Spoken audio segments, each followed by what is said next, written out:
अस्सलाम वालेकुम नाज़रीन, सकलैन हमवान आपसे मुखातिब है। नाज़रीन, सबसे बड़ी खबर अपडेट आपको करते चलें, खुसूसन पाकिस्तान तहरीक इंसाफ के सपोर्टर्स के लिए ये बड़ी खुशखबरी है।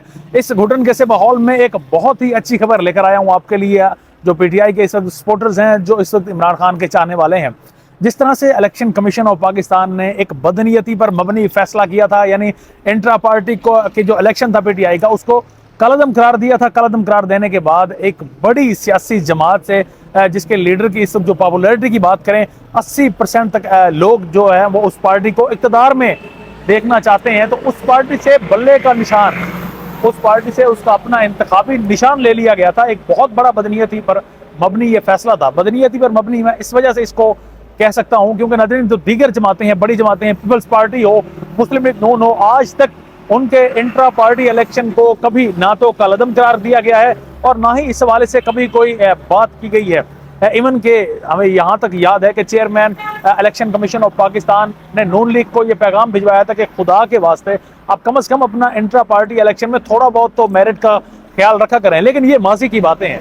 तो इन माजी की बातों को जब देखा जाए और जब देखा जाए कि पीटीआई के साथ जो कुछ किया गया, तो सरासर ज्यादती थी एक जमात के साथ। एक जमात के से बल्ले का निशान ले लिया गया था। लेकिन उसके बाद नाज़रीन, पाकिस्तान तहरीक इंसाफ पेशावर हाई कोर्ट से उन्होंने रजू किया और पेशावर हाई कोर्ट इस वक्त अगर कहा जाए कि पाकिस्तान में जो चारों सूबे हैं या वफाक है, उन सब में अगर कोई हाई कोर्ट है जो लग रहा है ऐसे कि वो मेरिट पर डिसाइड कर रही है, फैसला कर रही है, तो वो पेशावर हाई कोर्ट ही। और इसी वजह से देखते हैं कि अक्सर पाकिस्तान तहरीक इंसाफ अपने केसेस पेशावर हाई कोर्ट में लेकर जाती हैं। इवन के कन्वेंशंस हों पीटीआई के, जो मुल्क भर में उन्हें इजाज़त नहीं दी जा रही थी, लेकिन पेशावर हाई कोर्ट वो वाहिद हाई कोर्ट थी जो खड़ी थी उस वक्त भी अपने स्टांस पर और जो कह रही थी कि तमाम जमातों को लेवल प्लेइंग फील्ड दी जानी चाहिए। यानी वो बात कर रही थी जो इस वक्त सुप्रीम कोर्ट ऑफ पाकिस्तान बात कर रही है कि आप तमाम जमातों को लेवल प्लेइंग फील्ड दो।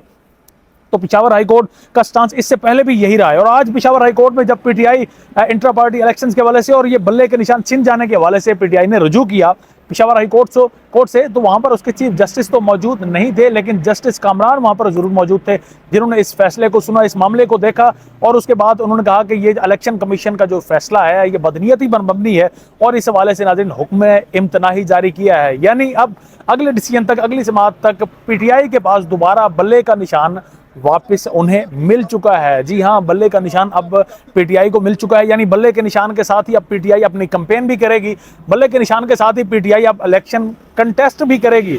जितने भी उनके उम्मीदवार थे जिन्होंने कागजात नामजदगी जमा करवाए, तो अब बल्ले के निशान के साथ ही वो आगे इलेक्शन को कंटेस्ट करने के लिए जाएंगे। तो ये एक बहुत बड़ा फैसला है। आज जो 3-3.5 घंटे की समात थी, उस समात में जस्टिस कामरान उन्होंने पूछा कि जनाब आप किस तरह से एक ऐसी जमात जिसने 2018 में कामयाबी हासिल की हो, बहुत बड़ी जमात हो, उस जमात से आप उनका इंतखाबी निशान कैसे ले सकते हैं, ये आज सवाल किया गया नाज़रीन आज पेशावर हाई कोर्ट की जानिब से, जिसका जवाब वहाँ पर किसी के पास ना था। वहाँ पर आज एडिशनल अटॉर्नी जनरल भी मौजूद थे। उनकी जो मेन ख्वाहिश थी वो यही चाह रहे थे कि इस मामले को, जो सर्दियों की चूँकि छुट्टियाँ हैं, 1 हफ्ता 1 जनवरी से दोबारा से जो मामला वो चलेंगे, दोबारा से कोर्ट्स भी ओपन होंगी, तो उनकी ये कोशिश थी कि इस मामले को अब डिले किया जाए सर्दियों की छुट्टियों की वजह से। लेकिन आज पेशावर हाई कोर्ट जम गई, उन्होंने फैसला किया। उन्होंने कहा कि नहीं, आप बल्ले का निशान एक पार्टी से नहीं ले सकते, बड़ी पार्टी से, क्योंकि ये बहुत बड़ी पार्टी है, इन्होंने इलेक्शन पीछे कंटेस्ट करके इक़्तिदार में भी रही है, तो आप इस जमात से बल्ले का निशान नहीं ले सकते। तो अब उस जमात को दोबारा बल्ले का निशान अलॉट कर दिया गया और अभी पीटीआई के जो सपोर्टर्स हैं, पीटीआई के जो रहनुमा हैं, वो भी इस हवाले से काफ़ी उनमें भी गर्म जोशी पाई जाती है, बड़ी खुशी का इजहार कर रहे हैं। और साथ में नाज़रीन आपको ये भी बताते चलें कि सुप्रीम कोर्ट ऑफ पाकिस्तान में अब इलेक्शन कमीशन के खिलाफ तौहीन इलेक्शन कमीशन का जो मामला है उसको लेकर जा चुकी है Pakistan Tehreek Insaf supreme court of Pakistan में। अब चूंकि मैं अडियाला में खड़ा हूँ, तो यहाँ की खबर भी आपको, यहाँ से भी आपको अपडेट करता चलो कि शाह महमूद कुरैशी जिनकी आज रिहाई होना थी, आज उनकी रिहाई ना हो सकी। तो शाह महमूद कुरैशी को अब जो डिप्टी कमिश्नर है रावलपिंडी के, उन्होंने 3 MPO के तहत, MPO के काले कानून, एक अंग्रेज का बनाया हुआ कानून जिसके तहत अब शाह महमूद कुरैशी को नज़रबंद कर दिया गया है। अब इसी अडियाला में वो नज़रबंद रहेंगे। इससे पहले साइफर केस में चूंकि वो गिरफ्तार थे, पाकिस्तान की बड़ी अदालत सुप्रीम कोर्ट से उनके रिहाई के अहकामात जारी हो चुके थे। कहा गया था कि उनको जमानत पर रिलीज कर दिया जाए और कोई ऐसा मुकदमा था नहीं जिस मुकदमे में गिरफ्तार मजीद रखा जा सकता शाह महमूद कुरैशी को। तो अब उनको MPO के काले कानून के तहत नज़रबंद कर दिया गया है। इस हवाले से उनकी बेटी, उनके वकील वो भी कोशिशें कर रहे हैं, लेकिन अभी तक की इतलात यही है कि अब शाह महमूद कुरैशी इस एमपीओ के काले कानून के तहत क्योंकि नजरबंद है तो अब बाहर नहीं आ सकेंगे। हाँ, इसमें भी अब इस्लामाबाद हाई कोर्ट अपना असर और रसूख या अपना जो फैसला एक दे सकती है।